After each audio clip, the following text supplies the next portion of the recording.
ನಮಸ್ಕಾರ ಸ್ನೇಹಿತರೆ, ಪ್ರೀತಿ ಮತ್ತು ತ್ಯಾಗಕ್ಕೆ ಬೆಲೆ ಕಟ್ಟಲಾಗದು. ಒಂದು ಸುಂದರ ಸಂಸಾರ ಹಠಾತ್ತನೆ ಎದುರಾಗುವ ಬಿರುಗಾಳಿಗೆ ಹೇಗೆ ಸಿಲುಕುತ್ತದೆ ಮತ್ತು ಆ ಸಂಕಷ್ಟದಿಂದ ಹೊರಬರಲು ಒಂದು ಹೆಣ್ಣುಮಗಳು ಮತ್ತು ಪತ್ನಿ ಪಡುವ ಪಾಡು ಎಂತವರ ಕಣ್ಣಲ್ಲೂ ನೀರು ತರಿಸುತ್ತದೆ. ಜೀವನದಲ್ಲಿ ನಂಬಿಕೆ ಮತ್ತು ಧೈರ್ಯವಿದ್ದರೆ ಎಂತಹ ಕಷ್ಟವನ್ನಾದರೂ ಎದುರಿಸಬಹುದು ಎನ್ನುವುದಕ್ಕೆ ಈ ಕಥೆಯೇ ಸಾಕ್ಷಿ. ಬನ್ನಿ ಇಂದಿನ ಈ ಹೃದಯಸ್ಪರ್ಶಿ ಕಥೆಯನ್ನು ಆರಂಭಿಸೋಣ. ಒಂದು ಪುಟ್ಟ ಹಳ್ಳಿ, ಅಲ್ಲಿನ ಪ್ರಶಾಂತವಾದ ಪರಿಸರದಲ್ಲಿ ರಾಘವ ಮತ್ತು ಸುಮತಿ ಎಂಬ ದಂಪತಿಗಳು ವಾಸವಾಗಿದ್ದರು.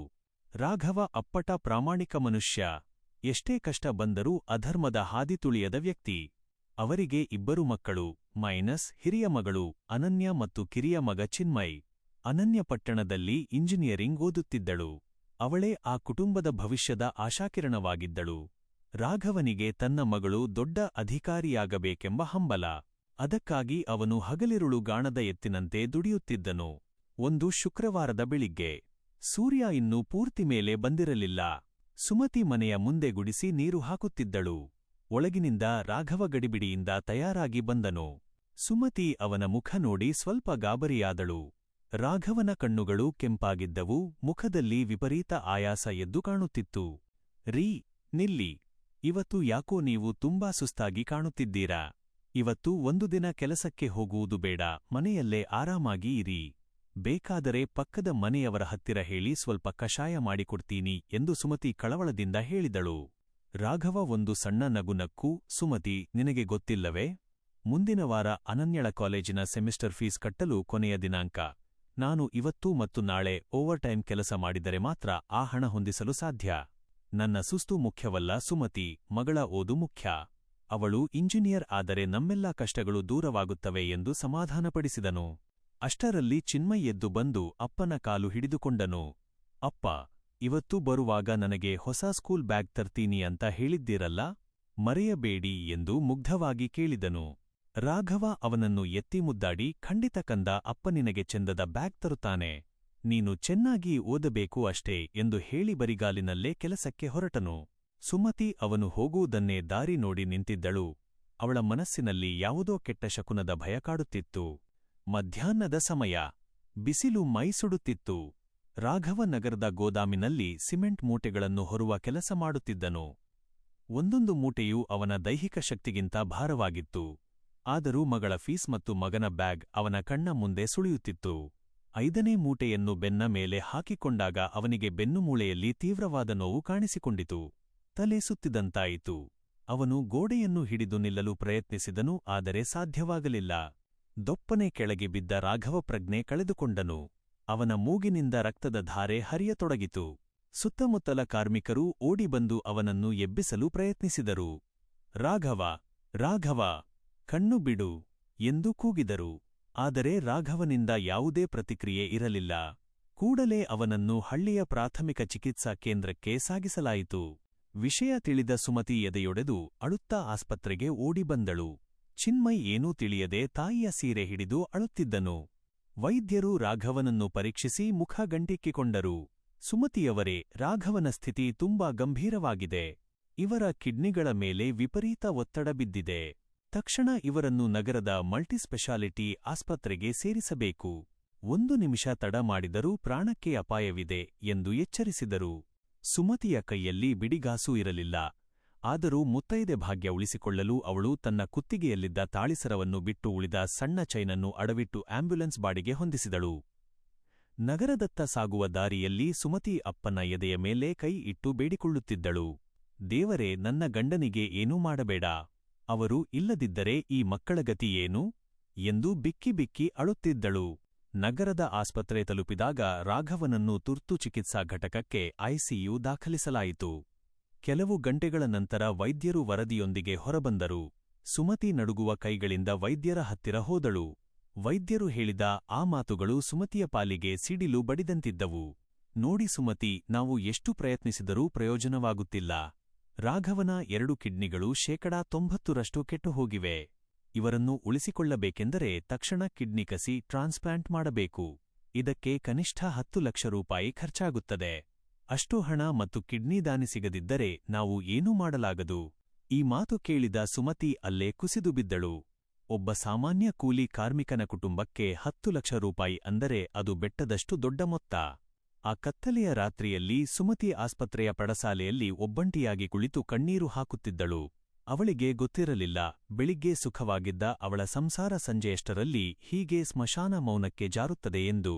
ಇತ್ತ ನಗರದಲ್ಲಿರುವ ಮಗಳು ಅನನ್ಯಳಿಗೆ ಈ ವಿಷಯ ಗೊತ್ತಿರಲಿಲ್ಲ. ಸುಮತಿ ಅವಳಿಗೆ ಫೋನ್ ಮಾಡಬೇಕೋ ಬೇಡವೋ ಎಂದು ಗೊಂದಲದಲ್ಲಿದ್ದಳು. ಆದರೆ ವಿಧಿ ಆಟವೇ ಬೇರೆ ಇತ್ತು. ಆಸ್ಪತ್ರೆಯ ಕಾರಿಡಾರ್ನಲ್ಲಿ ಸುಮತಿ ಕಲ್ಲಿನಂತೆ ಕುಳಿತಿದ್ದಳು. ಕೈಯಲ್ಲಿದ್ದ ಆಸ್ಪತ್ರೆಯ ವರದಿ ಅವಳಿಗೆ ಸಾವಿನ ಪತ್ರದಂತೆ ಕಾಣುತ್ತಿತ್ತು. ಅಷ್ಟರಲ್ಲಿ ಕಿರಿಯ ಮಗ ಚಿನ್ಮಯ್ ಅವಳ ಸೀರೆ ಎಳೆದು, ಅಮ್ಮ, ಹಸಿವಾಗ್ತಿದೆ, ಅಪ್ಪ ಯಾವಾಗ ಎದ್ದು ಬರ್ತಾರೆ? ಅವರು ಹೇಳಿದ ಕಿತ್ತಳೆ ಬಣ್ಣದ ಬ್ಯಾಗ್ ತಗೊಂಡು ಬರಲ್ವಾ ಎಂದು ಕೇಳಿದನು. ಮಗನ ಮುಗ್ಧ ಪ್ರಶ್ನೆಗೆ ಸುಮತಿಯ ಹತ್ತಿರ ಉತ್ತರವಿರಲಿಲ್ಲ. ಅವಳು ಮಗನನ್ನು ಗಟ್ಟಿಯಾಗಿ ಅಪ್ಪಿಕೊಂಡು ಮೌನವಾಗಿ ಕಣ್ಣೀರು ಹಾಕಿದಳು. ಅತ್ತ ಪಟ್ಟಣದಲ್ಲಿ ಅನನ್ಯ ಕಾಲೇಜಿನ ಲೈಬ್ರರಿಯಲ್ಲಿ ಕುಳಿತು ಓದುತ್ತಿದ್ದಳು. ಅವಳಿಗೆ ಯಾಕೋ ಮನಸ್ಸು ಚಡಪಡಿಸುತ್ತಿತ್ತು. ಅಪ್ಪನಿಗೆ ಫೋನ್ ಮಾಡಿದರೆ ಸ್ವಿಚ್ ಆಫ್ ಬರುತ್ತಿತ್ತು. ಅಮ್ಮನಿಗೆ ಫೋನ್ ಮಾಡಿದಾಗಲೂ ಫೋನ್ ರಿಸೀವ್ ಆಗುತ್ತಿರಲಿಲ್ಲ. ಕೊನೆಗೆ ಅವಳು ಗಾಬರಿಯಾಗಿ ತನ್ನ ಮನೆಯ ಪಕ್ಕದ ಮನೆಯವರಿಗೆ ಫೋನ್ ಮಾಡಿದಳು. ಅಲ್ಲಿಂದ ಸಿಕ್ಕ ಸುದ್ದಿ ಅವಳ ಕಾಲ ಕೆಳಗಿನ ನೆಲವನ್ನೇ ಕುಸಿಯುವಂತೆ ಮಾಡಿತು. ಅನನ್ಯ, ನಿಮ್ಮ ಅಪ್ಪನಿಗೆ ತುಂಬಾ ಸೀರಿಯಸ್ ಆಗಿ ಸಿಟಿ ಹಾಸ್ಪಿಟಲ್ ಸೇರಿಸಿದ್ದಾರೆ. ನಿನ್ನ ಅಮ್ಮ ಅಲ್ಲಿ ಒಬ್ಬಳೇ ಅಳ್ತಾ ಇದ್ದಾಳೆ, ಬೇಗ ಹೋಗು ಮಗಳೇ. ಅನನ್ಯಳ ಕೈಯಲ್ಲಿದ್ದ ಪುಸ್ತಕಗಳು ಕೆಳಗೆ ಬಿದ್ದವು. ಅವಳು ಅಕ್ಷರಶಃ ಓಡುತ್ತಾ ಬಸ್ ಹತ್ತಿ ನಗರದ ಆಸ್ಪತ್ರೆಗೆ ಬಂದಳು. ಐಸಿಯು ಮುಂದೆ ಅಮ್ಮ ಮತ್ತು ತಮ್ಮನ ಅವಸ್ಥೆ ಕಂಡು ಅವಳು ಕುಸಿದು ಹೋದಳು. ಸುಮತಿ ಮಗಳನ್ನು ನೋಡಿದ ತಕ್ಷಣ ಅಳುತ್ತಾ ಬಂದು ಅವಳನ್ನು ಅಪ್ಪಿಕೊಂಡಳು. ಅಮ್ಮ, ಏನಾಯ್ತು ಅಪ್ಪನಿಗೆ? ಅಪ್ಪ ಚೆನ್ನಾಗಿದ್ರಲ್ಲ ಎಂದು ಅನನ್ಯ ಚೀರುತ್ತಾ ಕೇಳಿದಳು. ಸುಮತಿ ವೈದ್ಯರು ಹೇಳಿದ 10 ಲಕ್ಷ ರೂಪಾಯಿ ಮತ್ತು ಕಿಡ್ನಿ ಬದಲಿಸುವ ವಿಷಯವನ್ನು ವಿವರಿಸಿದಳು. ಅನನ್ಯಳಿಗೆ ಒಂದು ಕ್ಷಣ ಉಸಿರು ಕಟ್ಟಿದಂತಾಯಿತು. 10 ಲಕ್ಷನಾ? ಅಮ್ಮ, ಅಪ್ಪ ನನ್ನ ಫೀಸ್ ಕಟ್ಟೋಕೆ ಅಂತಾನೇ ಇಷ್ಟು ಕಷ್ಟಪಟ್ಟು ಈ ಸ್ಥಿತಿಗೆ ಬಂದಿರೋದು. ನಾನು ಅಪ್ಪನ್ನ ಸಾಯೋಕೆ ಬಿಡಲ್ಲ ಅಮ್ಮ ಎಂದು ಪ್ರತಿಜ್ಞೆ ಮಾಡಿದಳು. ಮಾರನೆಯ ದಿನ ಬೆಳಿಗ್ಗೆ ಸುಮತಿ ಮತ್ತು ಅನನ್ಯ ವೈದ್ಯರನ್ನು ಭೇಟಿಯಾದರು. ಡಾಕ್ಟರೇ, ನನ್ನ ಕಿಡ್ನಿ ಅಪ್ಪನಿಗೆ ಮ್ಯಾಚ್ ಆಗುತ್ತಾ ನೋಡಿ, ನಾನು ಕಿಡ್ನಿ ಕೊಡೋಕೆ ರೆಡಿ ಇದ್ದೀನಿ ಎಂದು ಅನನ್ಯ ಧೈರ್ಯವಾಗಿ ಹೇಳಿದಳು. ವೈದ್ಯರು ಅವಳ ತ್ಯಾಗವನ್ನು ಮೆಚ್ಚಿ ಪರೀಕ್ಷೆ ನಡೆಸಿದರು. ಆದರೆ ದುರದೃಷ್ಟವಶಾತ್ ಅನನ್ಯಳ ಕಿಡ್ನಿ ರಾಘವನಿಗೆ ಮ್ಯಾಚ್ ಆಗಲಿಲ್ಲ. ಸುಮತಿಯ ಕಿಡ್ನಿ ಕೂಡ ಮ್ಯಾಚ್ ಆಗದಿದ್ದಾಗ ಆ ಕುಟುಂಬಕ್ಕೆ ದಾರಿ ಕಾಣದಂತಾಯಿತು. ಈ ಕಡೆ ಆಸ್ಪತ್ರೆಯ ಬಿಲ್ ದಿನದಿಂದ ದಿನಕ್ಕೆ ಹೆಚ್ಚಾಗುತ್ತಿತ್ತು. ಕೈಯಲ್ಲಿದ್ದ ಅಲ್ಪಸ್ವಲ್ಪ ಹಣ ಖಾಲಿಯಾಗಿತ್ತು. ಸುಮತಿ ತನ್ನ ಹಳ್ಳಿಯ ಜಮೀನಿನ ಪತ್ರಗಳನ್ನು ತೆಗೆದುಕೊಂಡು ಸಾಲ ಕೊಡಿಸುವವರ ಹತ್ತಿರ ಹೋದಳು. ಆದರೆ ಅವರು ಕಿಡ್ನಿ ಫೈಲ್ ಆದವರಿಗೆ ಯಾಕೆ ಸಾಲ ಕೊಡಬೇಕು? ಅವರು ಸತ್ತರೆ ನಮಗೆ ಹಣ ಯಾರು ಕೊಡ್ತಾರೆ ಎಂದು ಕ್ರೂರವಾಗಿ ಮಾತಾಡಿ ಕಳುಹಿಸಿದರು.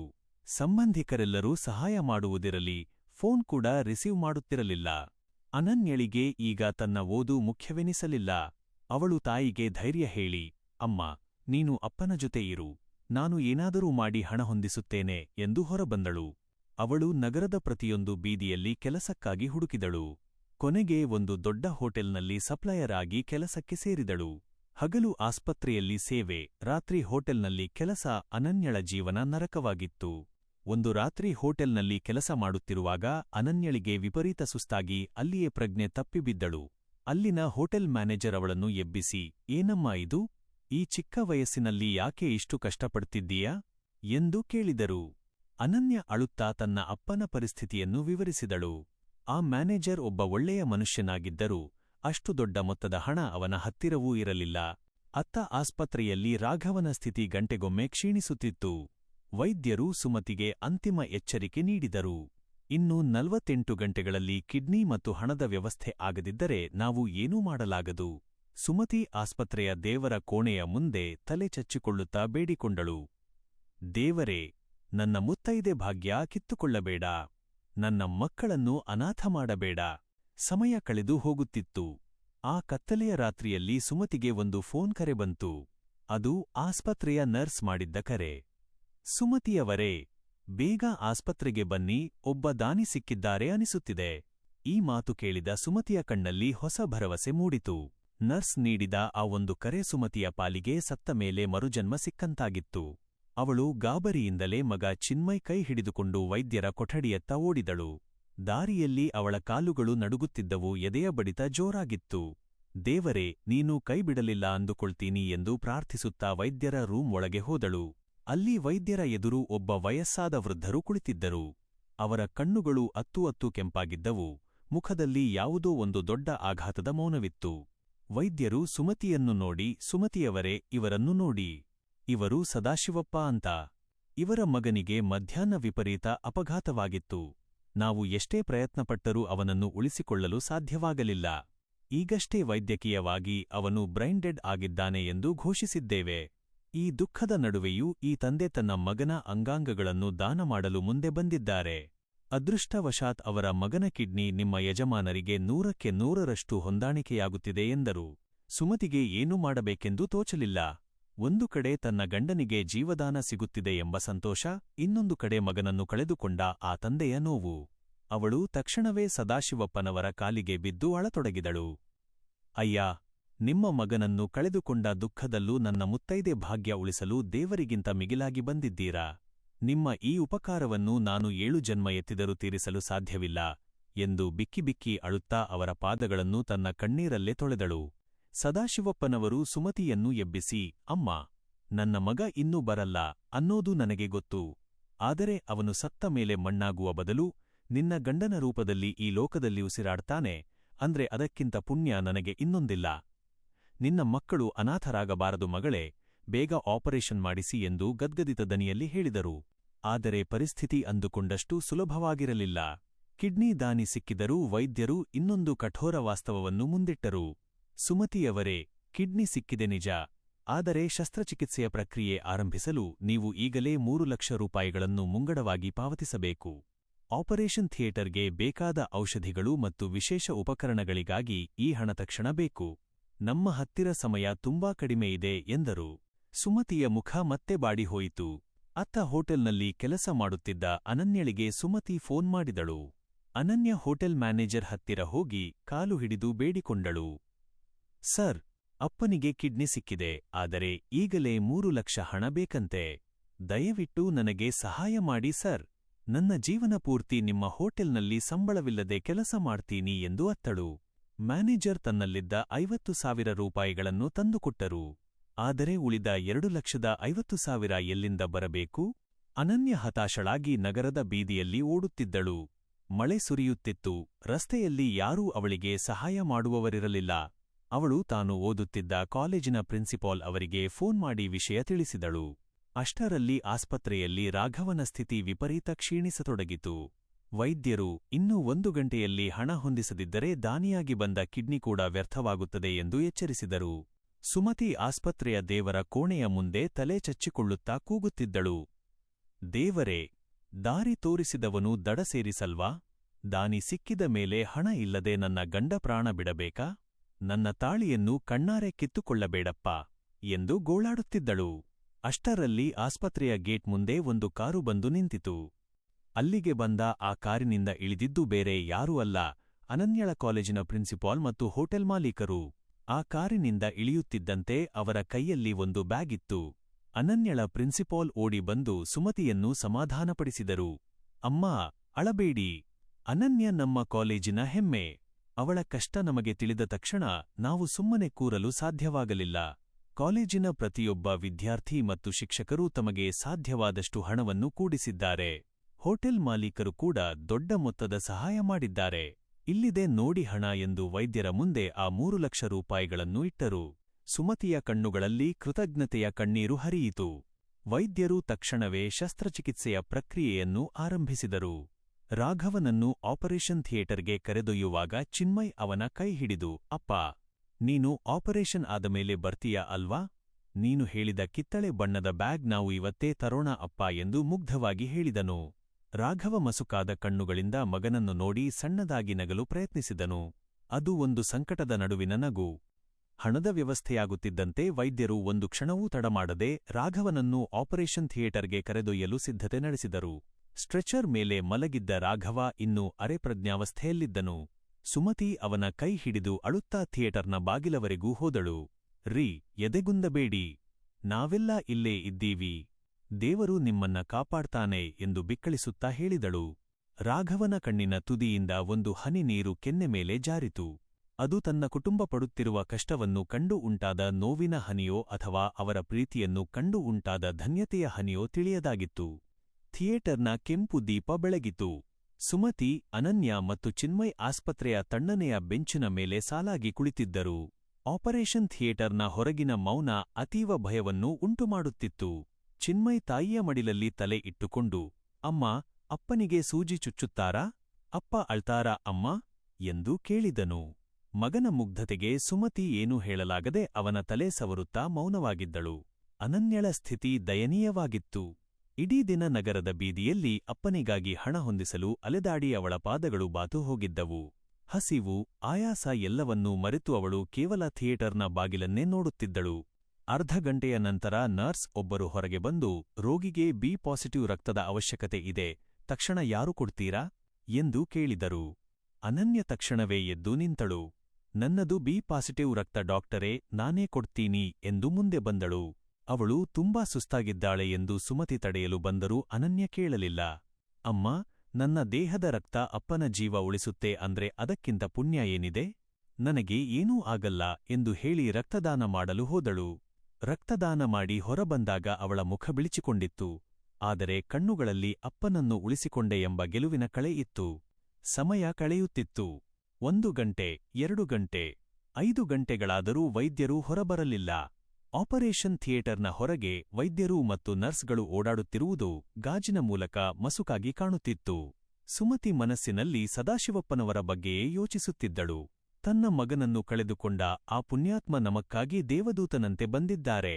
ಅವರ ಮಗನ ಕಿಡ್ನಿ ನನ್ನ ಯಜಮಾನರ ದೇಹದಲ್ಲಿ ಹೊಸ ಉಸಿರು ತುಂಬಲಿ ಎಂದು ಪ್ರತಿಕ್ಷಣವೂ ಪ್ರಾರ್ಥಿಸುತ್ತಿದ್ದಳು. ಅಷ್ಟರಲ್ಲಿ ಆಪರೇಷನ್ ಥಿಯೇಟರ್ನ ಒಳಗಿನಿಂದ ಏನೋ ಗೊಂದಲದ ಸದ್ದು ಕೇಳಿಸಿತು. ನರ್ಸ್ ಒಬ್ಬರು ಗಾಬರಿಯಿಂದ ಹೊರಗೆ ಓಡಿ ಬಂದು ಆಮ್ಲಜನಕದ ಸಿಲಿಂಡರ್ ಅನ್ನು ಒಳಗೆ ತೆಗೆದುಕೊಂಡು ಹೋದರು. ಇದನ್ನು ಕಂಡ ಸುಮತಿಯ ಎದೆ ಬಡಿತ ಹೆಚ್ಚಾಯಿತು. ದೇವರೇ, ಏನಾತು? ಏನಾದರೂ ಅಪಾಯವಾಯಿತಾ? ಎಂದು ಬೆದರಿ ಸುಮತಿ ಬೆಂಚಿನಿಂದ ಎದ್ದು ನಿಂತಳು.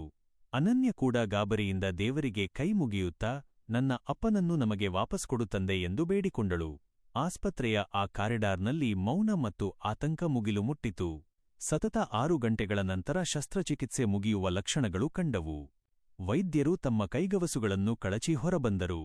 ಅವರ ಮುಖದಲ್ಲಿ ಅತೀವ ಆಯಾಸವಿತ್ತು. ಸುಮತಿ ಮತ್ತು ಅನನ್ಯ ಓಡಿ ಹೋಗಿ ವೈದ್ಯರ ಮುಂದೆ ನಿಂತರು. ಸುಮತಿಯ ದನಿಯಲ್ಲಿ ಮಾತು ಬರುತ್ತಿರಲಿಲ್ಲ, ಅವಳ ಕಣ್ಣುಗಳು ಮಾತ್ರ ವೈದ್ಯರ ಮುಖದಲ್ಲಿನ ಉತ್ತರವನ್ನು ಹುಡುಕುತ್ತಿದ್ದವು. ವೈದ್ಯರು ಒಂದು ದೀರ್ಘ ಉಸಿರು ಬಿಟ್ಟು ಸಣ್ಣದಾಗಿ ಮುಗುಳ್ನಕ್ಕರು. ಸುಮತಿಯವರೇ, ನೀವು ಪುಣ್ಯವಂತರು. ರಾಘವ ಅವರ ದೇಹ ಹೊಸ ಕಿಡ್ನಿಯನ್ನು ಸ್ವೀಕರಿಸಿದೆ. ಆಪರೇಷನ್ ಯಶಸ್ವಿಯಾಗಿದೆ. ರಾಘವ ಈಗ ಪ್ರಾಣಾಪಾಯದಿಂದ ಪಾರಾಗಿದ್ದಾರೆ ಎಂದರು. ಆ ಮಾತು ಕೇಳಿದ ತಕ್ಷಣ ಸುಮತಿ ಅಲ್ಲೇ ಕುಸಿದು ಕುಳಿತಳು. 6 ದಿನಗಳಿಂದ ಅವಳ ಕಣ್ಣಲ್ಲಿದ್ದ ಆತಂಕ ಈಗ ಆನಂದಬಾಷ್ಪವಾಗಿ ಹರಿಯಿತು. ಅನನ್ಯ ತನ್ನ ತಾಯಿಯನ್ನು ಅಪ್ಪಿಕೊಂಡು ಗಟ್ಟಿಯಾಗಿ ಅತ್ತಳು. ಚಿನ್ಮಯ್ ತಾಯಿಯ ಹತ್ತಿರ ಬಂದು, ಅಮ್ಮ, ಅಪ್ಪ ಈಗ ಬರ್ತಾರಾ? ನಾನು ಬ್ಯಾಗ್ ತರೋಕೆ ಹೋಗ್ಲಾ? ಎಂದು ಕೇಳಿದನು. ಆ ಕತ್ತಲೆಯ ಕಾರಿಡಾರ್ನಲ್ಲಿ ಮೊದಲ ಬಾರಿಗೆ ನಗು ಕಾಣಿಸಿಕೊಂಡಿತು. ಆದರೆ ರಾಘವ ಪೂರ್ತಿ ಗುಣಮುಖನಾಗಿ ಮನೆಗೆ ಮರಳುವವರೆಗೂ ಮುಂದಿನ 15 ದಿನಗಳು ಈ ಕುಟುಂಬಕ್ಕೆ ಇನ್ನೂ ದೊಡ್ಡ ಜವಾಬ್ದಾರಿಯನ್ನು ಹೊರಿಸಿದ್ದವು. ಆಪರೇಷನ್ ಮುಗಿದು ರಾಘವನನ್ನು ತೀವ್ರ ನಿಗಾ ಘಟಕಕ್ಕೆ ಐಸಿಯು ಸ್ಥಳಾಂತರಿಸಲಾಯಿತು. ಅವನು ಇನ್ನೂ ಪ್ರಜ್ಞಾಹೀನ ಸ್ಥಿತಿಯಲ್ಲಿದ್ದರೂ ಅವನ ಮುಖದಲ್ಲಿ ಒಂದು ರೀತಿಯ ಶಾಂತಿ ನೆಲೆಸಿತ್ತು. ವೈದ್ಯರು ಸುಮತಿಯನ್ನು ಕರೆದು, ನೋಡಿ ಸುಮತಿ, ಆಪರೇಷನ್ ಏನೋ ಯಶಸ್ವಿಯಾಗಿದೆ, ಆದರೆ ಮುಂದಿನ 48 ಗಂಟೆಗಳು ಬಹಳ ನಿರ್ಣಾಯಕ. ಅವನ ದೇಹವು ಹೊಸ ಕಿಡ್ನಿಯನ್ನು ಸಂಪೂರ್ಣವಾಗಿ ಸ್ವೀಕರಿಸಬೇಕು. ಅಲ್ಲಿಯವರೆಗೆ ನೀವು ತುಂಬಾ ತಾಳ್ಮೆಯಿಂದ ಇರಬೇಕು ಎಂದು ತಿಳಿಸಿದರು. ಸುಮತಿ ಐಸಿಯು ಕಿಟಕಿಯ ಗಾಜಿನ ಮೂಲಕ ರಾಘವನನ್ನು ನೋಡುತ್ತಾ ದೇವರಿಗೆ ಧನ್ಯವಾದ ಅರ್ಪಿಸಿದಳು. ಮರುದಿನ ಬೆಳಿಗ್ಗೆ ಅನನ್ಯ ಆಸ್ಪತ್ರೆಯ ಪಡಸಾಲೆಯಲ್ಲಿ ಕುಳಿತು ತನ್ನ ಮುಂದಿನ ಹಾದಿಯ ಬಗ್ಗೆ ಯೋಚಿಸುತ್ತಿದ್ದಳು. ಕಾಲೇಜು ಫೀಸ್ ಕಟ್ಟಲು ಇಟ್ಟಿದ್ದ ಹಣ ಆಸ್ಪತ್ರೆಯ ಖರ್ಚಿಗೆ ಬಳಕೆಯಾಗಿತ್ತು. ಅವಳಿಗೆ ತನ್ನ ಶಿಕ್ಷಣಕ್ಕಿಂತ ಅಪ್ಪನ ಜೀವವೇ ಮುಖ್ಯವಾಗಿತ್ತು. ಅಷ್ಟರಲ್ಲಿ ಅವಳಿಗೆ ಒಂದು ಅಪರಿಚಿತ ಕರೆ ಬಂತು. ಅದು ಅವಳು ಕೆಲಸ ಮಾಡಿದ್ದ ಹೋಟೆಲ್ ಮಾಲೀಕರ ಕರೆ. ಅನನ್ಯ, ನಿನ್ನ ಅಪ್ಪನ ಆಪರೇಷನ್ ವಿಷಯ ತಿಳಿಯಿತು. ನೀನು ನಮ್ಮ ಹೋಟೆಲ್ನಲ್ಲಿ ಅಷ್ಟು ಕಷ್ಟಪಟ್ಟು ಕೆಲಸ ಮಾಡಿದ್ದನ್ನು ನೋಡಿ ನನಗೆ ತುಂಬಾ ಹೆಮ್ಮೆಯಾಗಿದೆ. ನಿನ್ನ ಮುಂದಿನ ಓದಿಗೆ ಬೇಕಾದ ಎಲ್ಲಾ ಸಹಾಯವನ್ನು ನಾನೇ ಮಾಡುತ್ತೇನೆ. ನೀನು ಚಿಂತೆ ಮಾಡಬೇಡ ಎಂದು ಅವರು ಭರವಸೆ ನೀಡಿದರು.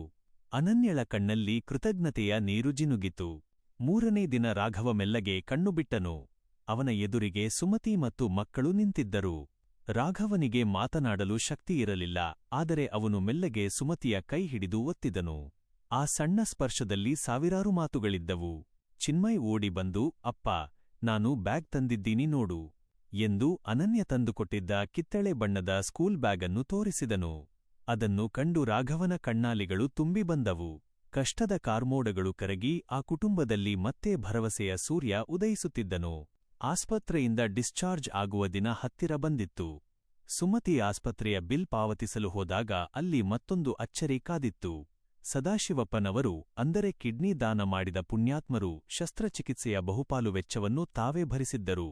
ನನ್ನ ಮಗನ ಅಂಗಾಂಗ ಇನ್ನೊಬ್ಬರಲ್ಲಿ ಬದುಕುತ್ತಿದೆ ಎನ್ನುವುದೇ ನನಗೆ ದೊಡ್ಡ ಸಂಪತ್ತು. ಈ ಹಣ ಮಣ್ಣಿಗೆ ಸಮಾನ ಎಂದು ಅವರು ಹೇಳಿದಾಗ ಸುಮತಿಯವರ ಕಾಲಿಗೆ ಬಿದ್ದು ನಮಸ್ಕರಿಸಿದಳು. 15 ದಿನಗಳ ನಂತರ ರಾಘವ ಮನೆಗೆ ಮರಳಿದನು. ಹಳ್ಳಿಯ ಜನರೆಲ್ಲರೂ ಕಲೆತು ಅವರನ್ನು ಸ್ವಾಗತಿಸಿದರು. ರಾಘವ ಮೆಲ್ಲಗೆ ನಡೆದು ತನ್ನ ಮನೆಯ ಅಂಗಳಕ್ಕೆ ಬಂದಾಗ ಅವನಿಗೆ ಜೀವನದ ಮೌಲ್ಯ ಏನೆಂದು ಅರ್ಥವಾಗಿತ್ತು. ತನ್ನ ಮಡದಿಯ ಛಲ, ಮಗಳ ತ್ಯಾಗ ಮತ್ತು ಮಗನ ಮುಗ್ಧ ಪ್ರೀತಿ ತನ್ನನ್ನು ಸಾವಿನ ದವಡೆಯಿಂದ ವಾಪಸ್ ತಂದಿದೆ ಎಂದು ಅವನು ಅರಿತುಕೊಂಡನು. ಅನನ್ಯ ಮತ್ತೆ ಕಾಲೇಜಿಗೆ ಹೋಗಲು ಸಿದ್ಧಳಾದಳು. ಆದರೆ ಈ ಬಾರಿ ಅವಳು ಕೇವಲ ಒಬ್ಬ ವಿದ್ಯಾರ್ಥಿನಿಯಾಗಿರಲಿಲ್ಲ, ತನ್ನ ಕುಟುಂಬದ ಆಧಾರಸ್ತಂಭವಾಗಿದ್ದಳು. ಹೀಗೆ ಅಂಧಕಾರದಲ್ಲಿದ್ದ ಆ ಸಂಸಾರವು ಮತ್ತೆ ಪ್ರೀತಿ ಮತ್ತು ವಿಶ್ವಾಸದ ಬೆಳಕಿನಿಂದ ನಗುನಗುತ್ತಾ ಬಾಳತೊಡಗಿತು. ಇದು ಕೇವಲ ಒಂದು ಕುಟುಂಬದ ಕಥೆಯಲ್ಲ, ಪ್ರೀತಿ ಮತ್ತು ದಾನದ ಶಕ್ತಿಯ ಮಹಾನ್ ವಿಜಯವಾಗಿತ್ತು. ರಾಘವ ಮನೆಗೆ ಮರಳಿದ ನಂತರ ಹಳ್ಳಿಯ ವಾತಾವರಣವೇ ಬದಲಾದಂತಿತ್ತು. ಅಂಗಳದ ಬೇವಿನ ಮರದ ಕೆಳಗೆ ಕುಳಿತಿದ್ದ ರಾಘವನಿಗೆ ತನ್ನ ಹಳೆಯ ಬದುಕು ಮತ್ತೆ ಸಿಕ್ಕಂತಾಗಿತ್ತು. ಆದರೆ ಈ ಹೊಸ ಬದುಕಿನಲ್ಲಿ ಕೇವಲ ಸಂತೋಷವಿರಲಿಲ್ಲ, ಬದಲಿಗೆ ಅಗಾಧವಾದ ಜವಾಬ್ದಾರಿಯ ಅರಿವಿತ್ತು. ಸುಮತಿ ಪ್ರತಿದಿನ ರಾಘವನ ಆರೋಗ್ಯದ ಬಗ್ಗೆ ಅತಿಯಾದ ಕಾಳಜಿ ವಹಿಸುತ್ತಿದ್ದಳು. ಅವನಿಗೆ ಸಮಯಕ್ಕೆ ಸರಿಯಾಗಿ ಔಷಧಿ ನೀಡುವುದು, ಪಥ್ಯದ ಆಹಾರ ತಯಾರಿಸುವುದು ಅವಳ ದಿನಚರಿಯಾಗಿತ್ತು. ಒಂದು ಸಂಜೆ ಅನನ್ಯ ಪಟ್ಟಣಕ್ಕೆ ಮರಳುವ ಸಮಯ ಹತ್ತಿರ ಬಂದಿತ್ತು. ಅವಳು ತನ್ನ ಬ್ಯಾಗ್ ಪ್ಯಾಕ್ ಮಾಡುತ್ತಿದ್ದಾಗ ರಾಘವ ಅವಳ ಹತ್ತಿರ ಬಂದನು.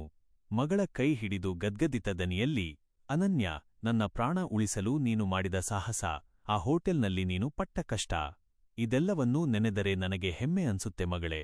ನಿನ್ನ ಓದು ಅರ್ಧಕ್ಕೆ ನಿಲ್ಲುತ್ತೆ ಅಂತ ತುಂಬಾ ಹೆದರಿದ್ದೆ ಎಂದನು. ಅನನ್ಯ ನಗುತ್ತಾ ಅಪ್ಪನ ಹೆಗಲ ಮೇಲೆ ತಲೆಯಿಟ್ಟು, ಅಪ್ಪ, ನೀವು ಹುಷಾರಾಗಿರೋದೇ ನಮಗೆ ದೊಡ್ಡ ಆಸ್ತಿ. ಈ ಕಷ್ಟ ನಮಗೆ ಜೀವನದ ಪಾಠ ಕಲಿಸಿದೆ ಎಂದು ಧೈರ್ಯ ತುಂಬಿದಳು. ಅತ್ತ ಚಿನ್ಮಯ್ ತನ್ನ ಹೊಸ ಕಿತ್ತಳೆ ಬಣ್ಣದ ಬ್ಯಾಗ್ ಹೆಗಲಿಗೇರಿಸಿಕೊಂಡು ಶಾಲೆಗೆ ಹೋಗಲು ಉತ್ಸಾಹದಿಂದ ಸಿದ್ಧನಾಗುತ್ತಿದ್ದನು. ಅವನ ಮುಗ್ಧನಗು ಆ ಮನೆಯಲ್ಲಿ ತುಂಬಿದ್ದ ನೋವನ್ನೆಲ್ಲ ಮರೆಸುತ್ತಿತ್ತು. ಆದರೆ ಹಳ್ಳಿಯ ಕೆಲವು ಜನರು ರಾಘವನ ಕಾಯಿಲೆಯ ಬಗ್ಗೆ ಆಡಿಕೊಳ್ಳುತ್ತಿದ್ದರು. ಕಿಡ್ನಿ ಬದಲಾದ ಮೇಲೆ ಮನುಷ್ಯ ಮೊದಲಿನ ತರ ದುಡಿಯೋಕೆ ಆಗಲ್ಲ, ಇನ್ನು ಈ ಕುಟುಂಬ ಹೇಗೆ ಬದುಕುತ್ತೋ ಎಂಬ ಮಾತುಗಳು ಸುಮತಿಯ ಕಿವಿಗೆ ಬೀಳುತ್ತಿದ್ದವು. ಈ ಮಾತುಗಳು ಸುಮತಿಯನ್ನು ಸ್ವಲ್ಪ ಆತಂಕಕ್ಕೀಡು ಮಾಡಿದರೂ ಅವಳು ಧೈರ್ಯ ಕಳೆದುಕೊಳ್ಳಲಿಲ್ಲ. ಕೆಲವು ದಿನಗಳ ನಂತರ ಸದಾಶಿವಪ್ಪನವರು ಅನಿರೀಕ್ಷಿತವಾಗಿ ರಾಘವನ ಮನೆಗೆ ಬಂದರು. ಅವರು ರಾಘವನನ್ನು ಕಂಡು ಸಂತೋಷಪಟ್ಟರು. ರಾಘವ, ನನ್ನ ಮಗನ ಕಿಡ್ನಿ ನಿನ್ನ ದೇಹದಲ್ಲಿ ಶಕ್ತಿಯಾಗಿ ಇರಲಿ. ನೀನು ಮತ್ತೆ ಮೊದಲಿನಂತೆ ಕೆಲಸ ಮಾಡಬೇಡ, ಆದರೆ ನಿನ್ನ ಅನುಭವವನ್ನು ಬಳಸಿ ಈ ಹಳ್ಳಿಯ ಜನರಿಗೆ ಏನಾದರೂ ಮಾಡು ಎಂದು ಸಲಹೆ ನೀಡಿದರು. ಅಂದು ಸದಾಶಿವಪ್ಪನವರು ರಾಘವನಿಗೆ ಒಂದು ಹೊಸ ದಾರಿ ತೋರಿಸಿದರು. ಹಳ್ಳಿಯಲ್ಲಿ ಒಂದು ಸಣ್ಣ ಸಾವಯವ ಕೃಷಿ ಸಂಘವನ್ನು ಆರಂಭಿಸಲು ಪ್ರೇರೇಪಿಸಿದರು. ರಾಘವನಿಗೆ ಮತ್ತೆ ಬದುಕುವ ಹೊಸ ಆಸೆ ಚಿಗುರಿತು. ದೈಹಿಕವಾಗಿ ಭಾರವಾದ ಕೆಲಸ ಮಾಡಲು ಸಾಧ್ಯವಿಲ್ಲದಿದ್ದರೂ ತನ್ನ ಬುದ್ಧಿವಂತಿಕೆಯಿಂದ ಏನಾದರೂ ಸಾಧಿಸಬೇಕು ಎಂದು ಅವನು ನಿರ್ಧರಿಸಿದನು. ಆದರೆ ಹಳ್ಳಿಯ ಸಾಲಗಾರರು ಮತ್ತು ಕೆಲವು ಕುತಂತ್ರಿಗಳು ರಾಘವನ ಈ ಹೊಸ ಪ್ರಯತ್ನಕ್ಕೆ ಅಡ್ಡಿಪಡಿಸಲು ಸಂಚು ಹೂಡುತ್ತಿದ್ದರು. ರಾಘವ ಮತ್ತು ಸುಮತಿ ಈ ಹೊಸ ಸಾಮಾಜಿಕ ಸವಾಲನ್ನು ಹೇಗೆ ಎದುರಿಸುತ್ತಾರೆ? ಅನನ್ಯಳ ಇಂಜಿನಿಯರಿಂಗ್ ಓದು ಸುಗಮವಾಗಿ ಸಾಗುತ್ತದೆಯೇ? ಹಳ್ಳಿಯ ರಾಜಕೀಯ ಈ ಬಡ ಕುಟುಂಬದ ಮೇಲೆ ಯಾವ ಪರಿಣಾಮ ಬೀರುತ್ತದೆ ಎಂಬುದು ಮುಂದಿನ ಭಾಗಗಳಲ್ಲಿ ತಿಳಿಯಲಿದೆ. ಹೀಗೆ ರಾಘವನ ಕುಟುಂಬವು ಆರೋಗ್ಯದ ಸಮಸ್ಯೆಯಿಂದ ಹೊರಬಂದರೂ ಬದುಕಿನ ಹೊಸ ಹೋರಾಟಕ್ಕೆ ಸಿದ್ಧವಾಗುತ್ತಿತ್ತು. ಇದು ಕೇವಲ ಚೇತರಿಕೆಯ ಕಥೆಯಲ್ಲ, ಬದಲಿಗೆ ಶೂನ್ಯದಿಂದ ಮೇಲೆದ್ದ ಕುಟುಂಬವೊಂದರ ಘನತೆಯ ಹೋರಾಟದ ಆರಂಭವಾಗಿತ್ತು. ಅನನ್ಯ ಪಟ್ಟಣಕ್ಕೆ ತೆರಳಿದ ನಂತರ ರಾಘವ ಹಳ್ಳಿಯಲ್ಲಿ ಸುಮ್ಮನೆ ಕೂರಲಿಲ್ಲ.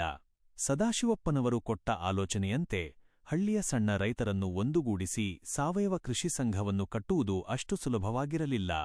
ಹಳ್ಳಿಯ ಪ್ರಭಾವಿ ವ್ಯಕ್ತಿ ಮತ್ತು ಸಾಲಗಾರನಾಗಿದ್ದ ಗೌಡನಿಗೆ ಇದು ಸಹಿಸಲಾಗಲಿಲ್ಲ. ರಾಘವನ ಬೆಳವಣಿಗೆಯನ್ನು ತಡೆಯಲು ಅವನು ಸಂಚು ರೂಪಿಸಿದನು.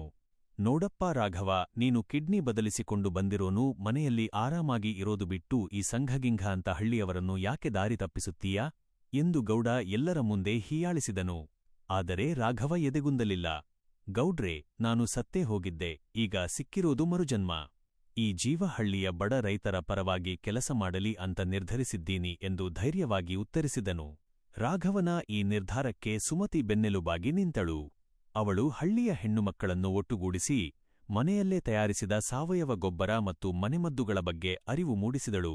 ಇತ್ತ ಪಟ್ಟಣದಲ್ಲಿ ಅನನ್ಯಳ ಪರಿಸ್ಥಿತಿ ಕೂಡ ಸವಾಲಿನಿಂದ ಕೂಡಿತ್ತು. ಹೋಟೆಲ್ ಮಾಲೀಕರು ಫೀಸ್ ಕಟ್ಟಲು ಸಹಾಯ ಮಾಡಿದ್ದರೂ ಮುಂದಿನ ದಿನಚರಿಗಾಗಿ ಅವಳು ಪಾರ್ಟ್ ಟೈಮ್ ಕೆಲಸ ಮಾಡಲೇಬೇಕಿತ್ತು. ಕಾಲೇಜಿನ ಪ್ರಾಜೆಕ್ಟ್ ಮತ್ತು ಕೆಲಸದ ನಡುವೆ ಅವಳು ದೈಹಿಕವಾಗಿ ಹೈರಾಣಾಗುತ್ತಿದ್ದಳು.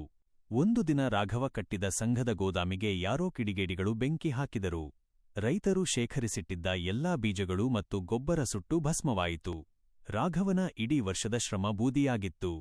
ಹಳ್ಳಿಯವರು ನೋಡಿದ್ರಾ, ರಾಘವನಿಗೆ ಗ್ರಹಚಾರ ಸರಿಯಿಲ್ಲ, ಅವನ ಜೊತೆ ಸೇರಿದರೆ ನಮಗೂ ಕಷ್ಟ ತಪ್ಪಿದ್ದಲ್ಲ ಎಂದು ಗೊಣಗತೊಡಗಿದರು. ಆ ದಿನ ರಾಘವ ಅಕ್ಷರಶಃ ಕುಸಿದು ಹೋದನು. ಅಂಗಳದ ಬೇವಿನ ಮರದ ಕೆಳಗೆ ಕುಳಿತು ಕಣ್ಣೀರು ಹಾಕುತ್ತಿದ್ದ ರಾಘವನನ್ನು ನೋಡಿ ಸುಮತಿ ಹತ್ತಿರ ಬಂದಳು. ರೀ, ಯಾಕೆ ಕಣ್ಣೀರು ಹಾಕ್ತಿದ್ದೀರಾ?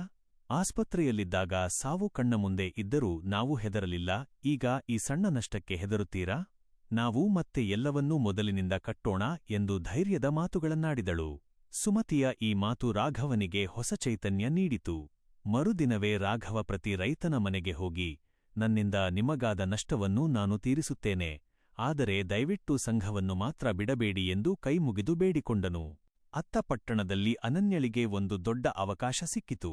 ಕಾಲೇಜಿನ ವತಿಯಿಂದ ನಡೆದ ರಾಷ್ಟ್ರಮಟ್ಟದ ಇಂಜಿನಿಯರಿಂಗ್ ಸ್ಪರ್ಧೆಯಲ್ಲಿ ಅವಳ ಕಡಿಮೆ ವೆಚ್ಚದ ಕೃಷಿ ಉಪಕರಣದ ಮಾದರಿ ಪ್ರಥಮ ಬಹುಮಾನ ಪಡೆಯಿತು. ಅದಕ್ಕೆ 1,00,000 ರೂಪಾಯಿ ನಗದು ಬಹುಮಾನ ಸಿಕ್ಕಿತು. ಅನನ್ಯ ತಕ್ಷಣ ಆ ಹಣವನ್ನು ಅಪ್ಪನಿಗೆ ಕಳುಹಿಸಿದಳು. ಆ ಹಣ ಹಳ್ಳಿಯಲ್ಲಿ ಬೂದಿಯಾಗಿದ್ದ ಗೋದಾಮನ್ನು ಮತ್ತೆ ಕಟ್ಟಲು ನೆರವಾಯಿತು. ರಾಘವ ಮತ್ತು ಅನನ್ಯಳ ಈ ಜಯಗೌಡನಿಗೆ ದೊಡ್ಡ ಏಟು ನೀಡಿತು. ಹಳ್ಳಿಯ ಜನರಿಗೆ ಈಗ ರಾಘವನ ಪ್ರಾಮಾಣಿಕತೆಯ ಮೇಲೆ ನಂಬಿಕೆ ಬಂದಿತ್ತು. ಆದರೆ ಸಂಕಷ್ಟಗಳು ಅಷ್ಟಕ್ಕೇ ಮುಗಿಯಲಿಲ್ಲ.